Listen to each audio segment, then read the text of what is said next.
भगवान राम जी देखो 14 साल के लिए वनवास में गए, जी नंगे पांव गए। जी कितनी तपस्या भगवान ने, कितनी कष्ट किया होगा। अपने लिए किया, संसार के लिए किया भगवान ने। एक वचन बन थे, वचन बन के कारण भगवान को भी इतनी करना पड़ा। तो हम लोग तो संत है, हम लोग को तो भगवान के पथ पे चलना चाहिए। यही हमारा उद्देश्य है। हम नमस्कार दोस्तों, मेरा नाम है जितेश और नीर वार्तालाप यूट्यूब चैनल में आप सभी का स्वागत है। दोस्तों हमारे आज साथ हैं आज नागा बाबा।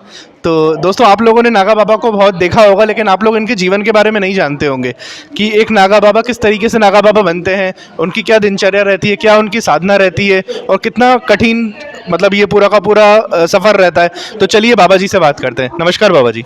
धन्यवाद। जय सियाराम, ओम नमो नारायण।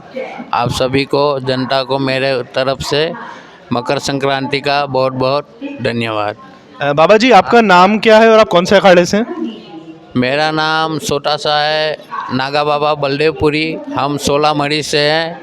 अत्ता परिवार है हमारा और दत्त अखाड़ा है यहीं उज्जैन में।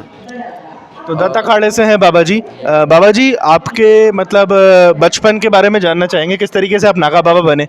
बचपन में ऐसा हुआ कि हमको ऐसे संस्कार स्कूल में ही मिल गया कि बेटा तुम तो बहुत बड़े तिलक करते हो, तुम तो साधु बनोगे। तो मेरे भाग्य, मेरे गुरु ने देख लिया था कि हाँ बेटा तुम तो साधु ही बनोगे बचपन में ही। तो मेरा क्रिया में आश्रम से ही स्कूल गया, आश्रम से ही पढ़ाई किया। बाद में मेरा संन्यास 2016 में यहाँ उज्जैन कुंभ मेले में संन्यास लिया मैंने। मेरा पूरा संन्यास की विधि यहीं पे हुई, दत्त अखाड़े पे। संन्यास लेने का माध्यम ये हुआ कि अपना जो खुद को भी मरना पड़ता है, परिवार का पिंडदान देना पड़ता है, खुद का भी पिंडदान देना पड़ता है। उसके बाद 24 घंटा साधना करनी पड़ती है, ओम नमः शिवाय का जाप करना पड़ता है। बाद में वो अपने को संस्कार कराते हैं। संस्कार कराने के बाद विद्या हवन ये वो सब हो जाने के बाद साधु की जो परंपरा है वो हिसाब से उनको बैठाया जाता है सबको। जैसे हम 16 मरी के हैं, 4 मरी है, 13 मरी है और 12 मरी है। ऐसे सबको बैठा के अलग बैठा के सबको ज्ञान दिया जाता है कि ओम नमः शिवाय का जाप करिए आप। उसी में आपका वो है, मतलब निराकारण भगवान का जो भजन करोगे उसी में आपको शक्ति मिलती जाएगी। तो दोस्तों ये पूरा का पूरा बहुत ही टफ प्रोसेस रहता है नागा बाबा बनने का, इतना आसान नहीं है। और बाबा जी जो नागा बाबा रहते हैं मतलब जैसे आपकी भी बहुत बड़ी बड़ी जटाएं हैं भोलेनाथ की तरह, और आप भस्मी लगाते हैं, रुद्राक्ष पहनते हैं, तो इसके बारे में आप बताएंगे कि ये किस चीज़ की भस्मी रहती है, क्यों लगाई जाती है, रुद्राक्ष क्यों, जटाएं क्यों? ये भस्मी जो है शमशान जो होता है, शमशान से बन के रिफाइंड होके फिर इसकी पैकिंग होती है, तब हम लोग लगाते हैं। इसमें है 62 के 82 प्रकार की लकड़ी रहती है। वो लकड़ी होती है अगर तगर, नाम तो आपने सुना ही होगा, पूजाओं में जो लकड़ियाँ काम आती है वो लकड़ी है, केला का पत्ता है और मुर्दा की भस्मी है।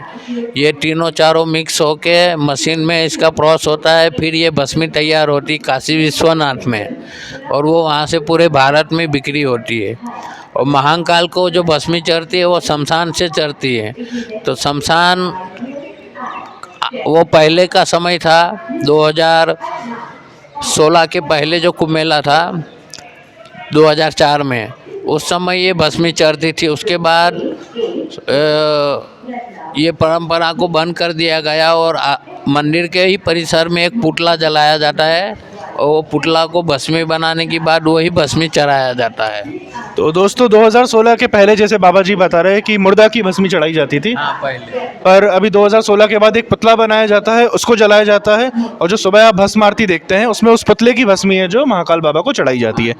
तो बाबा जी मैं आपसे ये जानना चाहूँगा कि मतलब नागा बाबा की दिनचर्या किस तरीके की रहती है? नागा बाबा जैसे कि दिनचर्या ये कि अपने रात भर भजन किए, सवेरे उठे वैसे ही ओम नमः शिवाय का जाप किया। थोड़ा बहुत समय हुआ कि स्नान ध्यान करना, अपना नित्य क्रिया जो होती है वो करने लग जाते हैं। कितने बजे उठते हैं सुबह? हम लोग सुबह 4 बजे उठ जाते हैं। फिर क्या करते हैं 4 बजे? 4 बजे उठ के मंदिर खोलते हैं, भगवान का साफ सफाई, मंदिर पूजा ये वो सब करने के बाद आरती, दीपक, ये आरती विधि विधान से आरती करते हैं। शाम सुबह आरती होती है हमारे मंदिरों में। और कैसी साधना करते हैं बाबा जी दिन में? साधना ऐसी है कि हम लोग एकांत में बैठ के मतलब में साधना करते हैं और नमः शिवाय का जाप करते हैं बेटा। अच्छा, मतलब कितने जाप दिन भर, मतलब जाप ही चलता रहता है? वो उसका गिनती नहीं करते हैं हम लोग, असंख्य जाप मतलब कितनी माला घूम गई वो भी नहीं गिनते हैं हम लोग। जितना जाप हो सके इतना ज़्यादा से ज़्यादा जाप करते हैं हम लोग, नमः शिवाय का ही जाप करते हैं। तो दोस्तों, बाबा जी की साधना में नमः शिवाय का जाप शामिल है। सुबह जल्दी उठना, पूजा पाठ करना, भोलेनाथ का भजन करना, भस्मी लगाना, उसे धोना, ये कुछ दिनचर्या रहती है। जी, बाबा जी, नागा बाबा बहुत सारी क्रियाएं करते हैं, तो आप कौन कौन सी क्रियाएं कर लेते हैं? हम नौली क्रिया करते हैं, शीर्षासन करते हैं, पद्मासन करते हैं, ऐसे कई आसन करते हैं अपने शरीर को स्वस्थ रखने के लिए, ऐसा।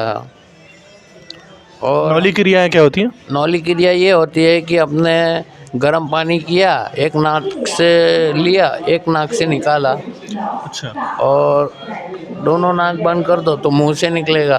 अच्छा, तो ये कर लेते हैं आप? ये करते हैं। फिर एक नौली क्रिया ऐसी होती है कि इतना बड़ा दातुन लिया जाता है, दातुन को चबाते चबाते चबाते चबाते नाभि तक भेजा जाता है, बारीक करके, मुलायम करके।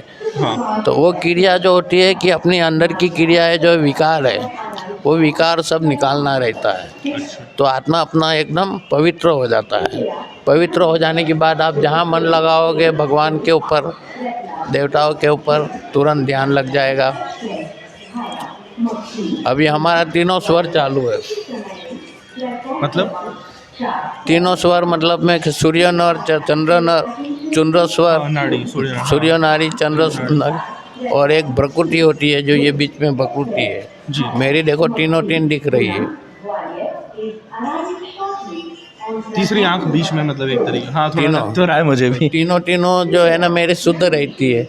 आप वहाँ गैस 15-20 किलो दूर भी अगर आप गैस को लीकेज कर दोगे तो मेरे को खुशबू आ जाएगी। अच्छा, हाँ, इतना तेज मेरा मतलब सूंघने की शक्ति है। तो ये तपस्या से होती है। जैसे हम लोग जंगल में चले जाते हैं तो लाइट नहीं रहती है वहाँ, दीपक से या लकड़ी से, धुआं से हम लोग को उजाला करते हैं, तो उसी के सहारे रहते हैं, तो वो शक्ति अलग मिलती है हमको। नेत्रों की रोशनी बढ़ जाती है जंगल में रहने से। और प्राकृतिक जो जंगल में होता है वही चीज़ का आहार करते हैं, कंदमूल है। भगवान राम जी देखो 14 साल के लिए वनवास में गए जी नंगे पाँव गए। जी। कितनी तपस्या भगवान ने, कितनी कष्ट किया होगा, अपने लिए किया, संसार के लिए किया भगवान ने। एक वचन बंध थे, वचन बंध के कारण भगवान को भी इतनी करना पड़ा। तो हम लोग तो संत है, हम लोग को तो भगवान के पथ पे चलना चाहिए। यही हमारा उद्देश्य है। हम पंच दस नाम जूना अखाड़े के सन्यासी हैं। तो बाबा जी, जो लोग आपको देख रहे हैं, आप उनके बारे में क्या कुछ कहना चाहेंगे, संदेश देश के लिए? देश के लिए यही है कि सब जो है, ये जो अपना प्रोटोकॉल जो सरकार तरफ से आया है उसको सभी मान्यता रखे, छोटे से लेके बड़े तक। इसको अपने अंदर से मतलब सतर्क रहना है कि भाई मास्क पहनो, हैं, अनशन मतलब खाओ मत, शुद्ध शाकाहारी भोजन प्रसाद पाओ, और उसी में अपना जीवन का मतलब में शुद्धता और शाकाहारी का एक गुण आएगा। अच्छा खून बनेगा तो कोई बीमारी नहीं आएगी। अस्त व्यस्त खाओगे बीमारी बनेगी। नई नई बीमारी आ रही है, भारत में भी आ गई। ये हमने कभी जीवन में सोचा नहीं था कि भारत में ऐसी बीमारी आएगी। फिर भी देखो ये बाहर के देश वालों ने बीमारी भेजी हैं, किस माध्यम से भेजी वो तो राम जाने, लेकिन पूरे भारत में सा गई। अपना ध्यान खुद ही रखना है। तो अपना स्वयं अपने को ध्यान रखना है, अपना सेफ्टी अपने साथ, ऐसा हमारा कहना है। और समग्र भारतवासियों को कहना है कि सब टीका लगवाइए। टीका बगैर कोई बच्चे नहीं, छोटा बच्चा हो चाहे बड़ा बुजुर्ग हो, टीका जरूर लगवाइए। यही मेरी शुभकामना है कि भारतवर्ष में मैं साधु हूँ, हमने दोनों टीका लगवा चुका हूँ। बाबा जी ने पूरी वैक्सीन लगवा दी है, और बाबा जी यही कहना चाहते हैं कि आप लोग सरकार के नियम का पालन करिए, टीका लगवाइए, अच्छा खाना खाइए और फिट रहिए। आपकी सुरक्षा आपके हाथ में है। तो बाबा जी, हम चलते हैं, आप हमें अपना आशीर्वाद दीजिए। बहुत अच्छा लगा आपसे बात करके। तो दोस्तों, चलिए इस वीडियो को हम इतना ही रखते हैं, मिलेंगे अगले वीडियो में। तब तक के लिए आप लोग हंसते रहिए, मुस्कुराते रहिए, और जो भी करना चाहते हैं दिल खोल के करिए। चलिए, बाय बाय। ओम नमो नारायण, ओम नमः शिवाय।